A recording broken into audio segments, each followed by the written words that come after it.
Christians and 100% of atheists. You just gave a fundamental. No, but you just.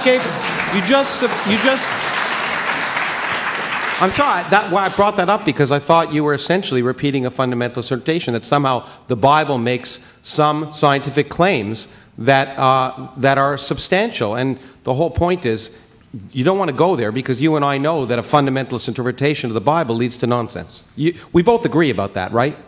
We both agree that there are fundamentalist factual claims that are so-called creation science that are nonsense. We agree on that. So that case, the science refutes those claims? Absolutely. Okay, well, you just answered this question. We are in the question and answer section of this Intelligence Squared US debate. I'm John Donvan, your moderator. We have 4 debaters, 2 teams of 2, debating this motion, science refutes God. Ian Hutchinson wants to pick up the phone. Well, I did want to come back to and try to answer this question. And the import of that question was that theology as such has made no contribution to human knowledge or development. That's a claim that Lawrence has made in his book. Okay? In the last 500 years or so. So for the last 500 years.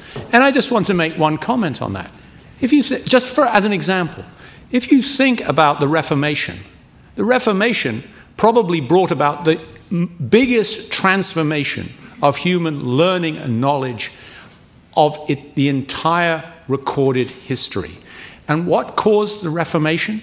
Well, I guess Luther. Oh, what was Luther? A theologian. And I can add to this. Right now, when we deal with war, all Western war is conducted according to the principles of the just war.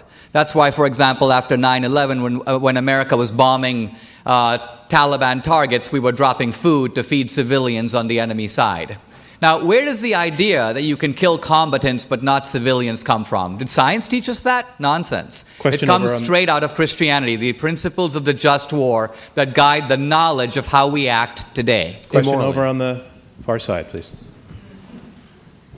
Hi, my name is John. And earlier in the debate, we were talking about how science can prove or establish what is right and wrong. My question for you, Mr. Krauss, is how does science tell us that the publishing of the man before his death, when pushed in front of the train, is right or wrong? Do you understand? Well, I don't. Okay, so earlier in the debate, we were talking about how science can tell us what is right or wrong. Yeah.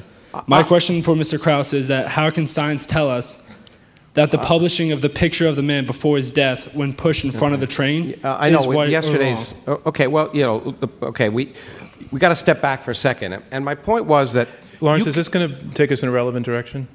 I think I'll try and answer in 10 or 15 seconds, and you can decide. All right. The point I is might decide in advance. 10 seconds. You have precognition. The point is that you can't decide what is right or wrong unless you know the consequences of your actions. Science determines the consequences of your actions. So a precursor to determining what's right or wrong is to know how the world really works. For example, if you thought the person who was pushed on the train would be hit by the train and then get up and walk away, you'd have very different actions. And so that's what I mean by ultimately understanding how the universe works is a precursor to making decisions, to making moral decisions. Okay, 21 seconds. Sir, right down here. Can you stand up and wait for the microphone, please? You will be our youngest ever questioner.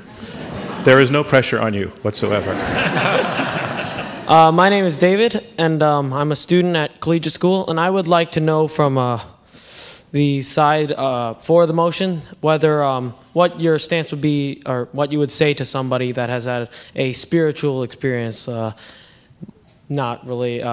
Let's let Michael Shermer take that question. Yeah, so we get this a lot. How do you explain this or that? I think people's experiences are real, absolutely.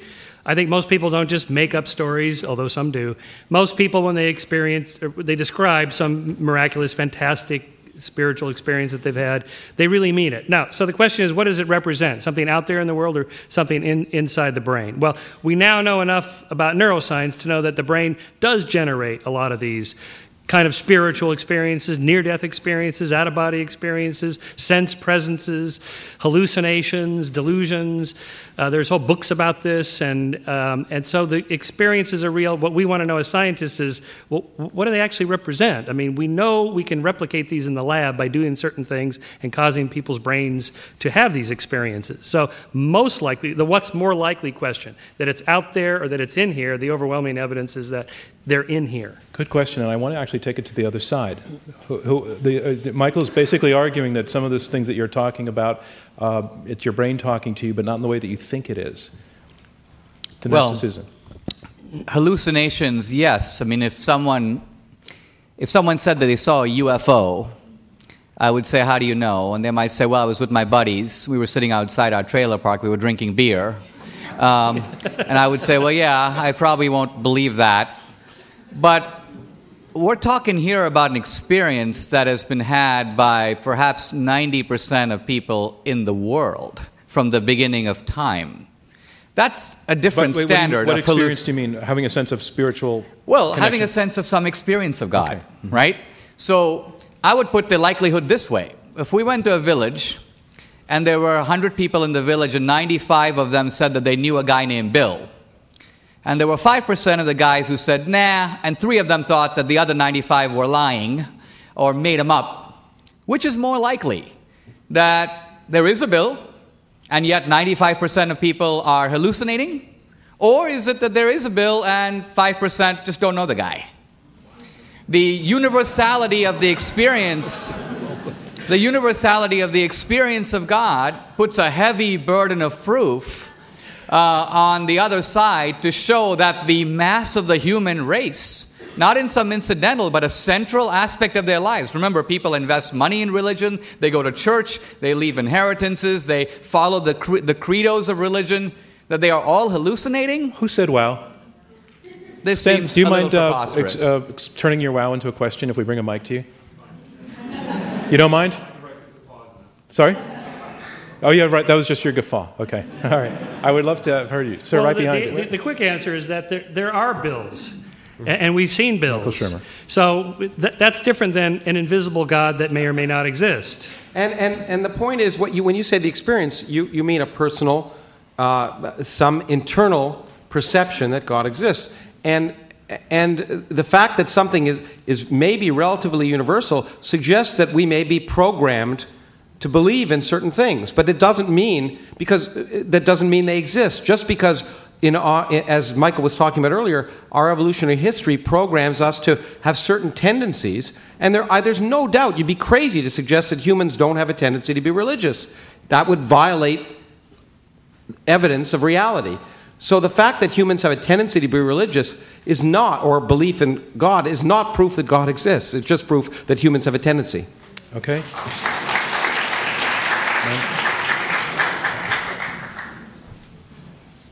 Hi, my name is Linda Drum.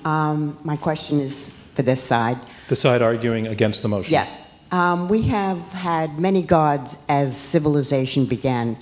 They've been taken away as science has been able to explain something like fire. We had the god of fire. Science came along and said, well, it's not really a god. You do this. You rub 2 sticks together.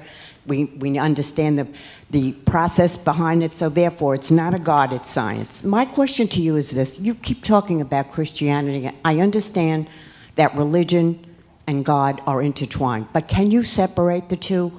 And if you can you say, why is it necessary to believe in God? Aside from religion, why is it important that we believe in God? I'm going to pass on the question again because I don't think it moves us on this topic of science, but it was actually a great question.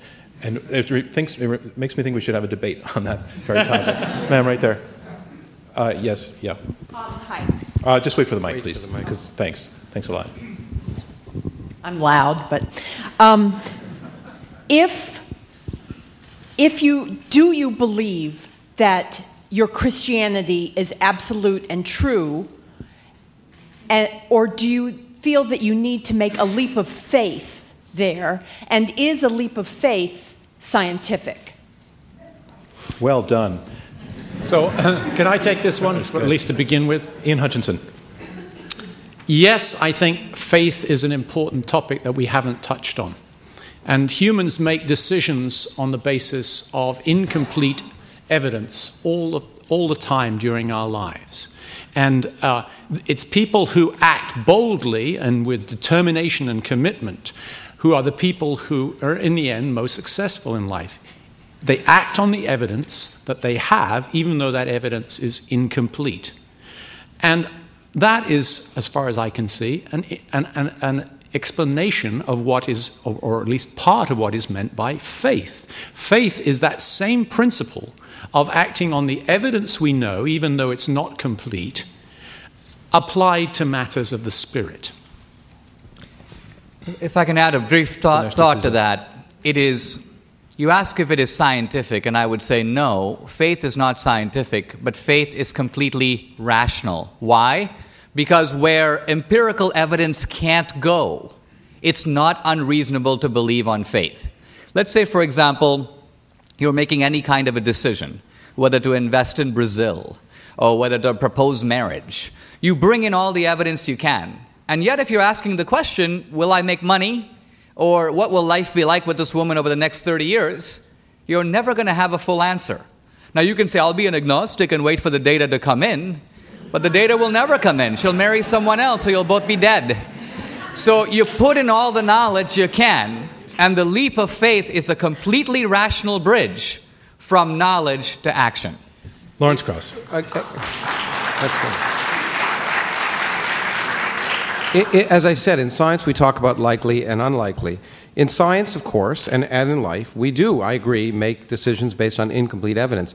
But the wonderful thing about science, the thing that makes science so much better than religion, is our faith is shakeable.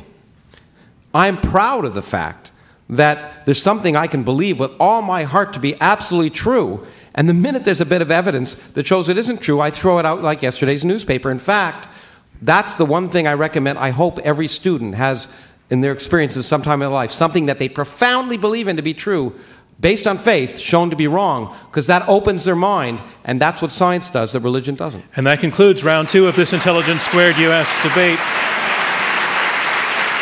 where our motion is Science Refutes God. And here's where we are. We are about to hear brief closing statements from each debater in turn. Those statements will be 2 minutes each. And remember, the audience, you voted before the debate, and this is their last chance to change your mind before you vote a second time to pick the winner. On to round 3, closing statements. Our motion is Science Refutes God. And here to summarize his position against this motion, Ian Hutchinson, Professor of Nuclear Science and Engineering at MIT.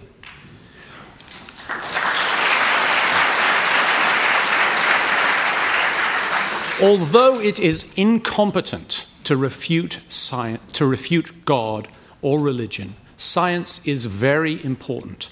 It's our way of finding out about the regularities of the universe and this amazing natural world in which we live. And I think both sides can agree that we deplore the widespread ignorance of science, and we want Americans of all persuasions to understand science better. And if you share that viewpoint, then here's why you should vote against this motion. Claiming more for science than is warranted by its competence does not promote science, it damages it. Talking as if science is all the real knowledge there is, as this scientistic motion does, alienates from science people who know better than to accept such an unjustified metaphysical extrapolation.